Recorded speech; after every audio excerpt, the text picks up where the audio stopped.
Today is Thursday, September 17th, 2015. Our setting is the parlor of the DeLand House Museum in DeLand, Florida. This is an oral history recording with Mr. Don Page, a former mayor of DeLand, founder of Page Insurance Company in DeLand, which still bears his name, and the founding president of DeLand State Bank, which is now SunTrust Bank. My name is Hilda McCarter, a volunteer for the West Volusia Historical Society, which maintains the DeLand House Museum. Good morning, Don. Good morning. It was interesting to me to hear of the many ways in which you were involved in the growth of DeLand from the 1950s through several following decades. Won't you begin by sharing the details of your early years in Illinois, your subsequent move to DeLand, and the role that you played in many DeLand businesses, including Stetson University? Thank you. I was born in Elgin, Illinois, which is 40 miles west of Chicago, but we moved to Peoria in 1940. So I remember my father calling me to the radio to listen to FDR talk about the Pearl Harbor fiasco and the day that went down in history and infamy. But I went to Columbia Junior High when I got to Peoria, and that would have about 1943. We were graduating. It was a junior high. It was 7th, 8th, and 9th grade, and I was elected president. I didn't realize at the time, but that was the beginning of a series of presidencies on various things, from Rotary clubs to being mayor of DeLand. But at any rate, I went to Peoria High, and I came in as a sophomore then in 1943, and our class was 1946. That's our graduating class. As it stands now, I'm the only officer still alive. The other three have deceased. And when I graduated from Peoria High, I had 8 letters in sports, and I was vice president of the senior class. And I was invited to attend DePaul University in Greencastle, Indiana. And after having gone down there, I stayed in a fraternity house. They asked me to join the fraternity, and of course, being a naive high school kid, I didn't know anything about the sorority and fraternity system. But I remember my father telling me that he worked his way through the University of Illinois in the Beta Theta Pi fraternity. And oddly enough, the house that I was staying in was Beta Theta Pi, and before I left, they asked me to join. So when I got back home and I told my father I just joined the Beta Theta Pi fraternity, he started to cry. You know, he had spent a lot of time at Champaign, Illinois, working, not enjoying being a fraternity brother. But by the time I ended my 4 years there, I had 3 letters in baseball. And the only reason I didn't have a 4th, we always traveled on the day where they were having the Indianapolis Speedway races. And a bunch of us on the baseball team with a new coach decided we wanted to go to Indianapolis and see the Speedway races, so I didn't get letter number 4. I got back to Peoria for Christmas, which would have been 1949, and I called and went out to Bradley University and enrolled in their graduate school. And I wasn't thinking about anything particular, but as it turned out, by the time we got into the summer and it was hot, one of my friends came by and he said, you know, the draft is still going on. You still have a draft card. And he said, you need to go down and see whether you can even go to graduate school. So I went down, and I still remember the name of the woman that was in there. The windows were up, hot as could be, and her name was Miss Barovich. And she said, well, when did you sign up for graduate school? I said, Christmas, 1949. She went over, confirmed it with Bradley, came back and said, son, as long as you're in school, we can't touch you. So as a result, I ended up with an MBA in business and an MA in economics at Bradley. So I ended up with 3 college degrees. But that was more or less, by that time I was married and my wife was pregnant, so that was a different situation. But at any rate, I got an invitation from Austin Conrad down at the Conrad Insurance Agency. He had lost his leading salesperson, and he wanted to know if I'd move the family down to DeLand, Florida. And this was 1957, 58. And when I got down here, I had three things. I was a member of the Peoria, Illinois Rotary Club. I had $500, and I had 3 college degrees, and I knew nothing about insurance. But he was very thoughtful, and we had to go to school and learn a lot. And it took about 2 years before you were fully accredited to sell insurance. In the meantime, the system with Rotary was that if you missed a meeting in Peoria, you could make up by going to a different Rotary Club.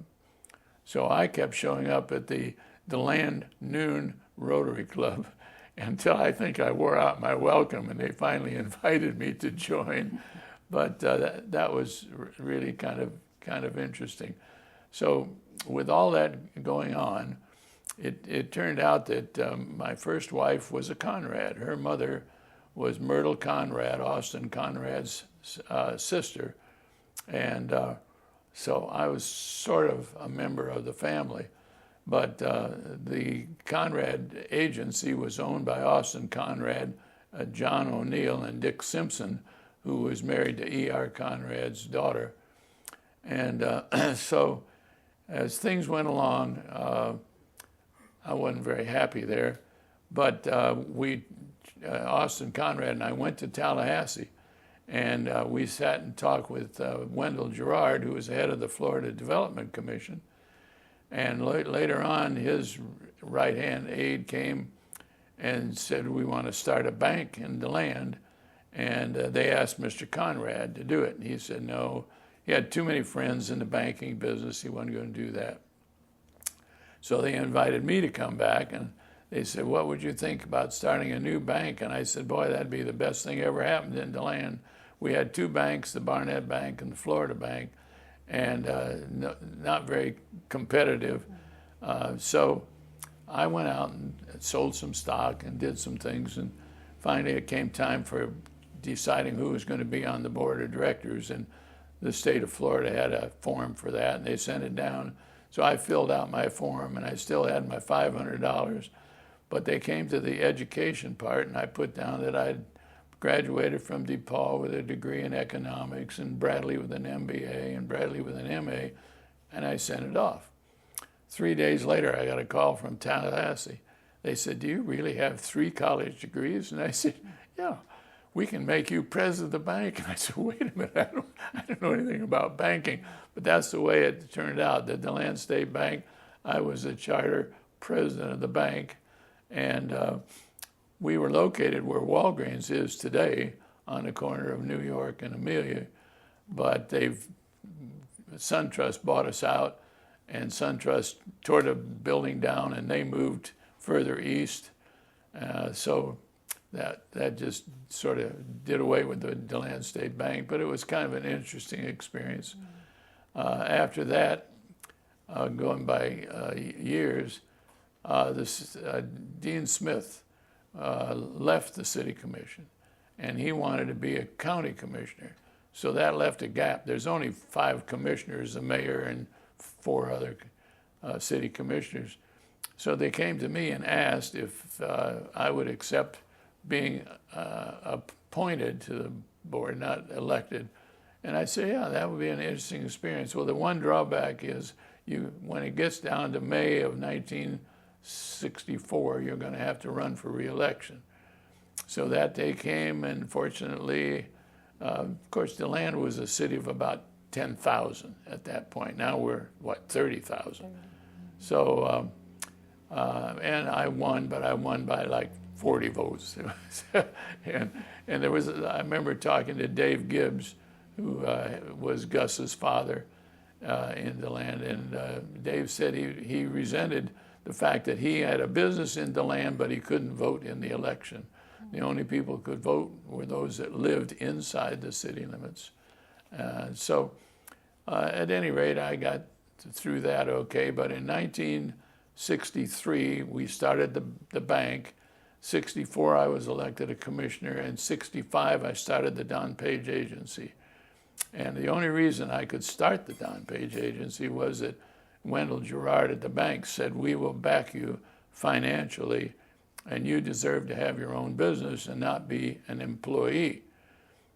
Well, I didn't make good friends with the Conrads who brought me down and trained me, and I could understand that. But when I finally turned down their offer to be a part owner of the Conrad Agency, they took my car and locked it up in the garage and said, walk home. And it happened that a representative of the Fireman's Fund stayed long enough to tell me he would drive me home, and we invited him to stay for dinner. And he said, what are you going to do? And I said, I guess I'm going to start my own agency. He got out his paperwork, and that night I signed to be a representative of the Fireman's Fund Insurance Agency. So you never know when you kick somebody out what repercussions are going to come about. And so that went on, and 1967, I was divorced, and not too many months later, the witness to my divorce was my present wife, Barbara. And that was kind of interesting because I was headed for a city commission meeting, and my first wife said, well, the attorney says I've got to have a witness. And I said, get your friend Barbara, you're always playing tennis with her. I didn't even know Barbara to be, and so she got down talking with attorney Fred Mansnick, and she said, well, is this sufficient grounds for a divorce? And he said, we're going to let the poor guy off the hook. This way as he worded it. Not that it was that bad, but at any rate, it wasn't too many months later that Barbara and I decided that we knew each other by then pretty well, and we'd get married. So we got married, and no more than got married than the Noon Rotary Club said, we'd like you to be our president. So here I am in 1968 going to the International Convention in Mexico with Barbara, and I was 39 years old, and I turned 40 in Mexico and said, life begins at 40. Here I am with a new bride, and we're in Mexico City. When we got back to DeLand, the Page Agency was, we started from scratch. By the end of 3 years, we owed $45,000. And when Barbara and I were talking about getting married, I said, you realize that I'm not making any money, so your job with the school board is going to have to suffice. But eventually, we got that turned around, and I got Gene Buck came in from Lakeland, and then finally, Bill Duff took my place down at Conrad. And I called him one day. I said, Bill, we're going to start a new Rotary Club. It's going to be a breakfast club. And I think Conrad has been around long enough. You got started back in the 1940s that you ought to be a member of the Rotary. So we got him in there, and he was a founder of the breakfast club. Jerry Frierson was our first president, and I was our second president. So this presidency keeps working. I guess the object is if you do a good job, people will invite you to keep on going. If you do a bad job, they forget you. And so it worked out well, and we went along, and all of a sudden, Mr. Conrad died. Well, when Mr. Conrad died, that made Bill Duff the sole owner of the Conrad Agency, and he and I talked at Rotary, and he says, I don't want to be the sole owner. There's a lot of debt involved, and I don't have any money. And I said, well, why don't we get our CPAs together and see whether we can't merge the two? And as a result, the Page Agency at that point was larger than the Conrad Agency by a little bit. But Bill took his stock from Conrad, turned it into the Page Agency. We gave him Page Agency stock, and now we're one corporation, and he's the vice president with us. Well, I came home one day several years later, and I said, Barbara, I think that I've done about all I can do with insurance. We started out with a goal of having sales of $1 million, and we're now at $5 million. And so I sold the agency. Now, in selling the agency, we had a buy-sell agreement and a formula for how you sold it, which was 2 times commission income plus your assets and less your liabilities. And so they gave me a note for about $400,000 at 9% interest. Those are the days of Jimmy Carter when interest rates were going up. And so we sort of lived on that. And about a year later, I had a call from Dr. Duncan at Stetson. He said, "We'd like you to come to Stetson and help us raise money." I said, "I don't know anything about raising money." He said, "We'll teach you." So I left my income-bearing note and went to Stetson and became a fundraiser. And it was rather interesting because we got into raising money for athletics more than anything else, but I kept track of how much money we were raising. And when I fully retired from Stetson, we were right at $950,000. I hadn't quite gotten to the $1 million mark. But it was kind of interesting that a lot of the money was being raised for the athletic department. And so the head of the history department and the head of other departments were coming to me saying, "How did you get this job? Why don't you come and raise money for the history department?" And I said, "You'll have to see Dr. Duncan about that." I said, "That's not my decisions." So when that was done, there was several things that took place. You talk about changes in DeLand. We went from the 2 banks to having the DeLand State Bank. That became SunTrust. And then we used to have what was the Florida Bank is now Wells Fargo, and the Bank of America is out where the Barnett Bank is. And you saw all these changes going on. It's really something. When Barbara and I have now been married 47 years, and when we drive together, of course, she was born on January 1st in DeLand, so she knows everything that went on. There was a J.C. Penney's on the corner, and there was a 5 and Dime over here, and the Baptist church was torn down in this corner, and we always comment on the changes that had come about. Well, suddenly, we have all these buildings going up on the Stetson campus, and they're raising money. I don't know how they're spending it, but I used to go play golf with John Johns, who was president of Stetson at the time. He was a graduate of Furman University. And one day on the golf course, he said, "Don, I'm leaving Stetson." Well, he was a district governor of Rotary, and I was his secretary. And I said, "Well, why are you leaving Stetson?" Well, he said, Martha was his wife, "Martha and I have graduated from Furman University, and they want me to come back and be president of Furman." Well, that was kind of interesting, because when he left Stetson, we had a new president, and then we had Dr. Duncan. And Dr. Duncan was the one that had invited me to go to work there. So it was interesting to see. Our daughter went to Furman. And Martha and John were very kind. She was a baton twirler, graduated from Furman and then law school at the University of South Carolina, and is now running a super-sized law firm in Anderson, South Carolina. So we're very proud of her. And Barbara's youngest child graduated from Georgia Tech. So I helped put a lot of kids through school, and I had 3 children of myself, and Barbara had 4. And my oldest daughter got her PhD from Vanderbilt, and then the next daughter got her degree from Arizona State, and our son went to Stetson until he finally decided he was going to go sail down to the St. Thomas and work on boats. He'd had enough of the education part of it.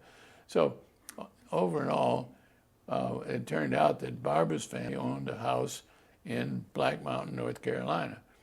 And so Barbara and I decided that we would go to North Carolina and spend the summer.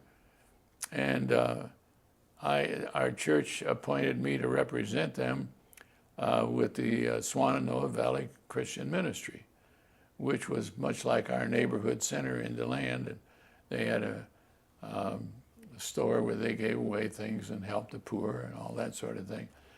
And the only contribution I made, I was their insurance advisor, and they put a $400,000 addition onto the back of their building. And of course, I was gone all winter while that was going on. Got back, and they said, well, you better come down and look at our insurance. I said, okay. So I'm sitting there looking. And they said, by the way, here's our contract for this $400,000 building. Well, I opened the first page, and the first page, the contractor said, I've canceled my insurance on the building. It's better that you guys take your insurance out. I went through all the insurance. They didn't have any insurance. And so I called the insurance agent. I said, now, you got this insured? Nobody called me. Well, I sort of sighed red because, to me, you don't wait for your customer to come to you. I was in sales. I read a lot of books on sales, and I was knocking on doors at new businesses. That's part of the reason that the agency grew. So I said, okay, well, you better put at least $300,000 on that. And he said he would. And then I told the director, who had been the head of the women's prison, and I said, now I'm going to write up an insurance report, and I'm not going to mention this. I just tell him everything's fine. So a year or so later, I said to her, you know, I've been out of the insurance business a long time, and if you've got any young man that you'd like to have in this position as your advisor, why, you let me know. And she looked at me and said, are you crazy? She was very happy that we covered that because she didn't know that there wasn't anything. But Barbara and I both are in the Black Mountain Kiwanis Club because there weren't any Rotarians dealing with the thrift shop, which was a Kiwanis thrift shop. And we found out that they give about $100,000 a year, each year, back to the community. And all their things that they're selling are donated. So it's interesting, and I had a unusual experience where I'd had Spanish in high school, and the Spanish family came up to my cash register, and I said, uno, dos, tres, cuatro. No, no, no. And they reached down on the floor and they picked up this little baby and said, cinco. That was kind of cute. And they gave me a credit card, and I said, we don't take credit cards. Oh, they were so embarrassed. They had all this stuff. I said, well, don't worry about it. I said, it's all donated to us. We didn't buy any of this. So I wrote down a note and said they owed us like $7. The girl that was helping me said, you'll never see that money again. And I said, why do you say that? I said, I found that working with Mexicans, they're hardworking and they're honest. Oh, no. Well, the next day we opened up at 11 o'clock, I think. They were there to pay their $7. It was, hopefully it was a learning experience for them. But so Barbara and I enjoyed working there. And this year we were about to go back 1st of May when Barbara slipped and fell and broke her hip. So we have not been back. But that sort of winds our travel experiences up, except that you're going to introduce Barbara at some point, and I'll let her tell you about our 6 trips to Europe and all of our trips to Bermuda and Hawaii due to insurance sales. We've been very blessed. Barbara is going to be at another time. Okay. So would you like to tell something about the beach house, which is part of your life? Okay, I have to tell you something about the Page Agency first, and then we can do that. Well, I can tell you that Barbara's mother traded a lawyer for a lot she owned here for a 50-foot lot on the ocean. And the taxes kept going up. And finally I said, Barbara, I think you better put a house on there and you can get some rent out of it. So we put a Jim Walter stilt house on it. Barbara is the owner and the landlord, and she manages it, and I don't.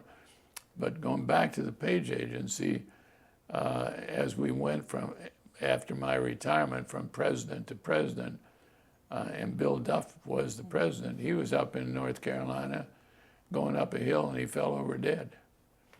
So all of a sudden, Doreen Corthane, who had been the manager of the agency, became the major stockholder and the president.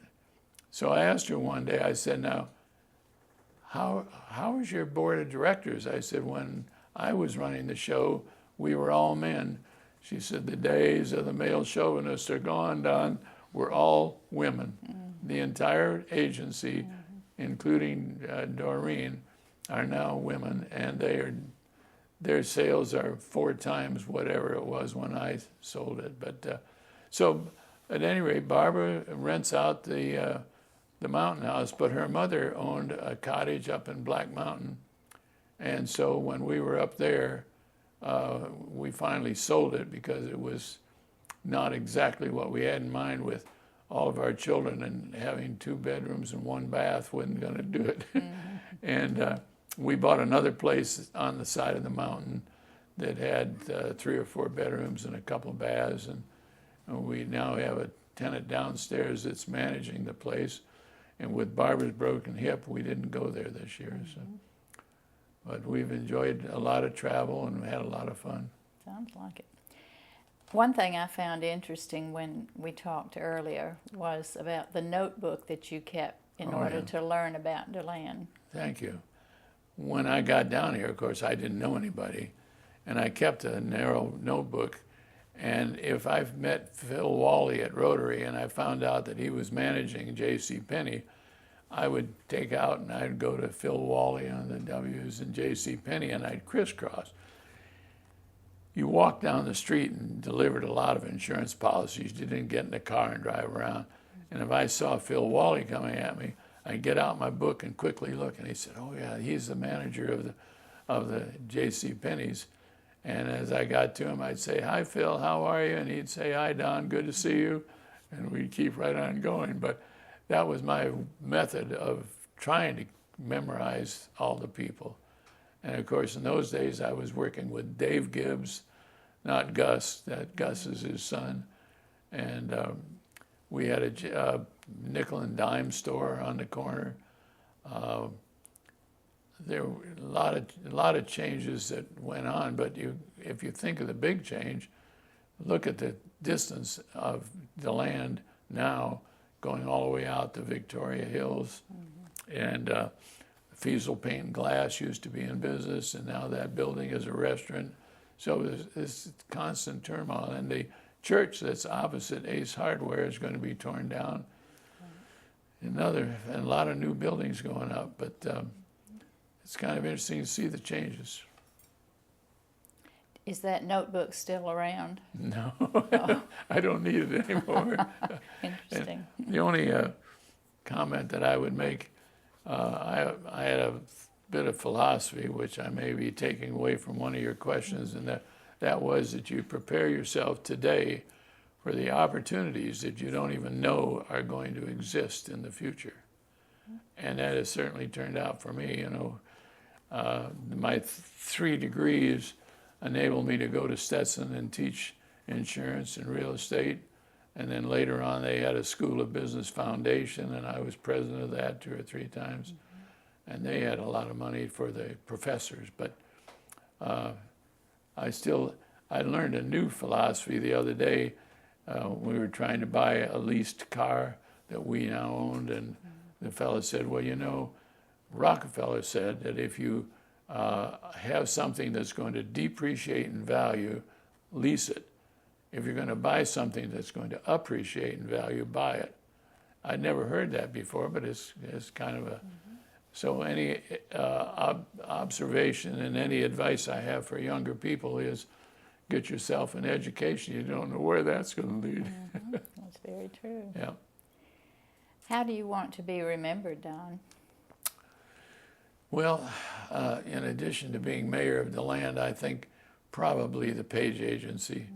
It's now 50 years old, and we're going to have a get-together on October the 15th to celebrate the 50 years. And we have something like 17 employees. We started out with 1. So it makes a major contribution to the community. There are other agencies that are older, but I'm sort of proud of the fact that we've grown as large as we have, and proud of the fact that the ladies are now running the show down there. That's good. Well, thank you, Don, for taking time to share these interesting facts about DeLand's growth and your part in making it happen. I thank you for inviting me.